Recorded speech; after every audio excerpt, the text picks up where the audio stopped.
what's annoying about this t?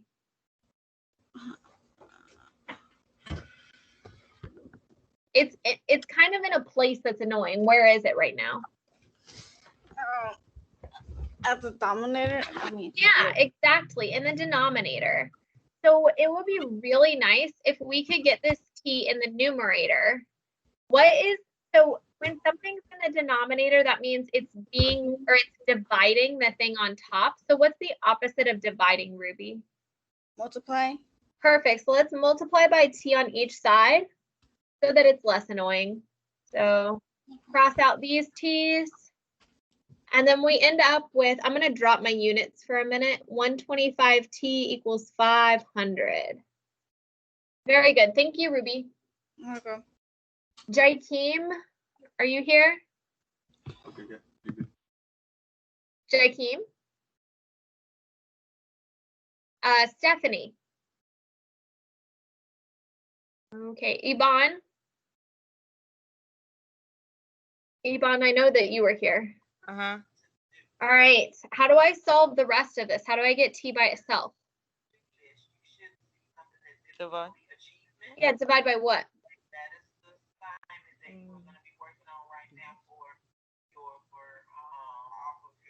Do you know what we would divide by? So we're trying to get t by itself. What's with the t right now? 125. Yeah, so let's divide both sides by 125. Thank you. So that cancels out these 125s on the left. We end up with t equals 500 over 125. Can somebody tell me what that is? 4. Very good. So this means it took 4 hours for Johnson to finish the race because Johnson's average speed was 125 miles per hour. Okay, so now we have one time, but the goal was to find the difference in race times. So that means that we need to also find the time that Panch took to go around the 500 miles. So, Katie, can you tell me how to set up the equation for Panch's speed? I think that you would put 150 miles per hour over h per hours. And then you do equals 500 miles over t and hours. Perfect. Excellent. All right, so this stuff was all for Johnson. And then this from here down will be for Panch. Make sure it fits in there. Okay. All right, so we've got our equation set up. Thank you very much, Katie. Navre, can you help me solve this equation? 150. How do I do with t? Get rid of it. Yeah, how?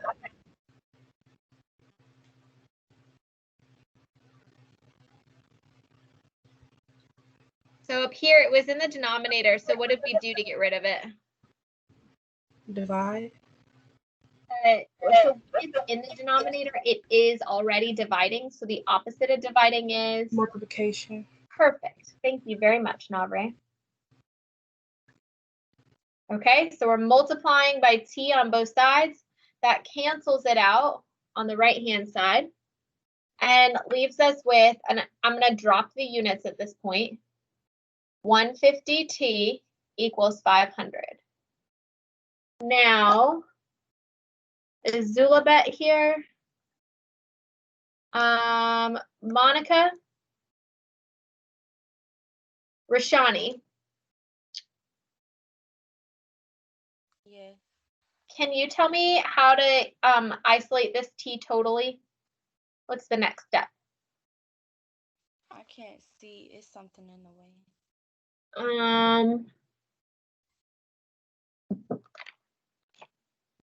Let me zoom out a little bit. Okay, is that better? Yeah. Okay. So up here we had the 125 with the T, and then we did something to get rid of it, and we want to do that same thing. So what do we need to do down here to get rid of the 150?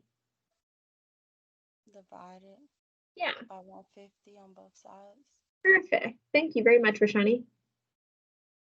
So we want to divide by 150 on both sides.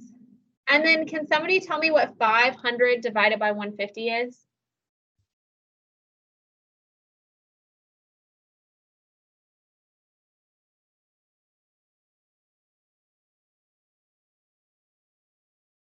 So 500 divided by 150. 3.3 repeating. Beautiful. 3.3 repeating hours. Okay, now the goal, I'm gonna use some whiteout so that we have more space. Okay, so our goal was to find the difference in times.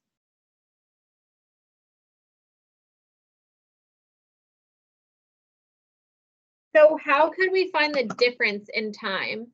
We have this time and this time. How do we find the difference in those two?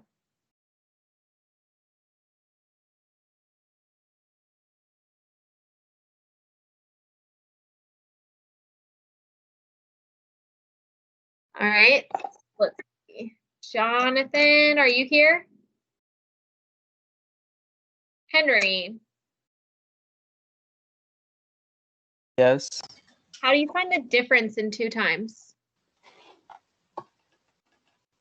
What's another math word for difference? It's in the division.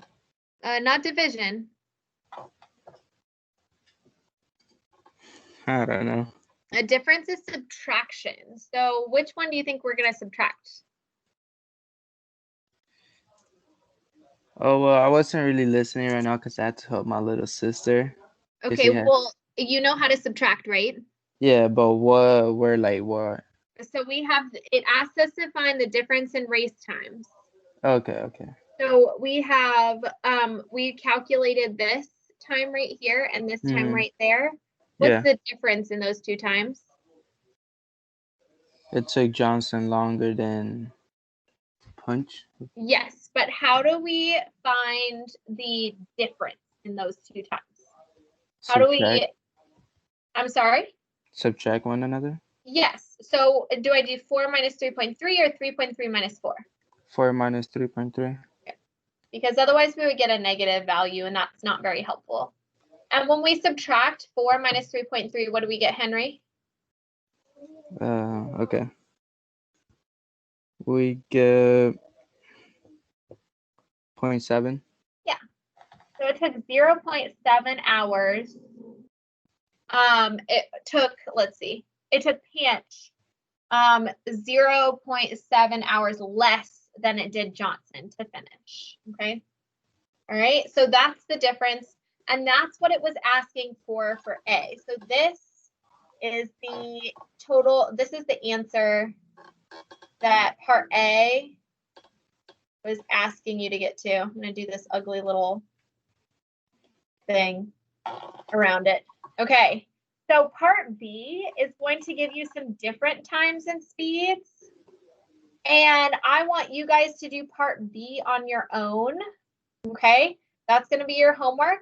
But if you follow this exact process that we did for part A, you should be able to get it right. So make sure you go back through and do part B for number 1. Okay, and then let's go ahead and look at number 2. So does anybody need my page before I flip it?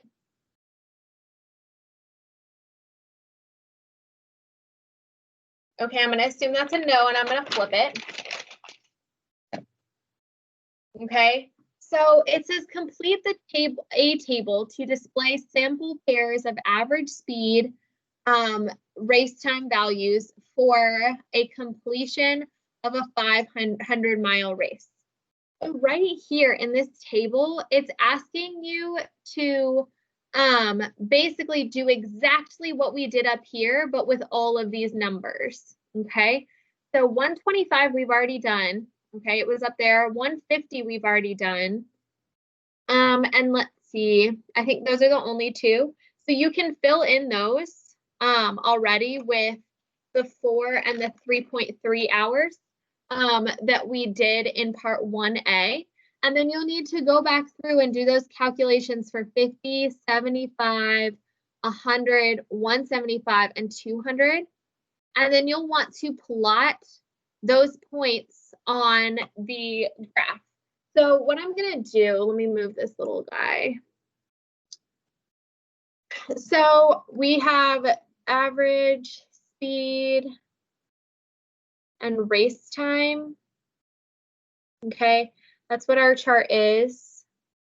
And they have 50, 75, 100, 125, 150, 175, and 200. Okay, so those are our average speeds.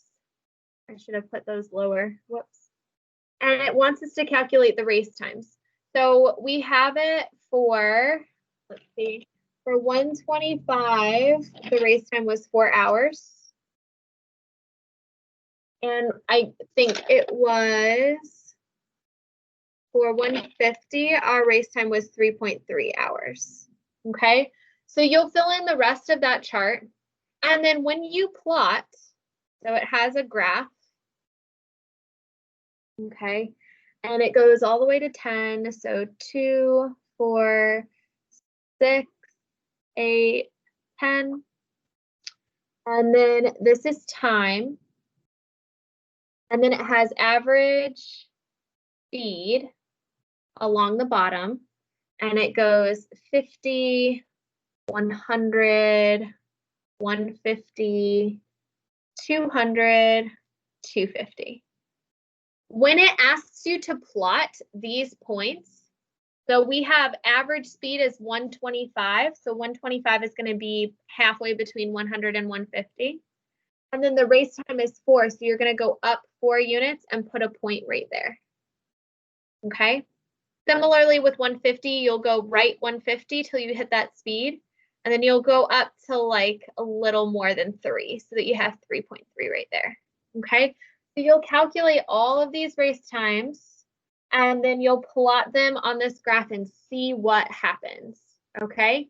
And then in part B, it says write a function rule that shows how to calculate the race time t as a function of average speed. So you'll start to notice as you do these calculations that there is something that you're doing every single time. Okay, there's a way to rewrite the process that we did on this page with variables. So each time we had our speed here, we had our distance here, and our time here. So speed is distance over time. So it's asking you to write a function rule, but you're going to have one thing that stays the same every single time when you write out your function rule. Okay, so you'll have your speed, which you can use like S or V for velocity as your variable, and then you'll have your T for your time. And then we're going the same distance every time. So you should have a certain number up there in your function that you're creating that is the same every time you write your function. So in part B, you're just writing out that function that we're using over and over again to calculate the times. So it is 1:13, which means we only have 2 minutes. What questions do you guys have before we head out?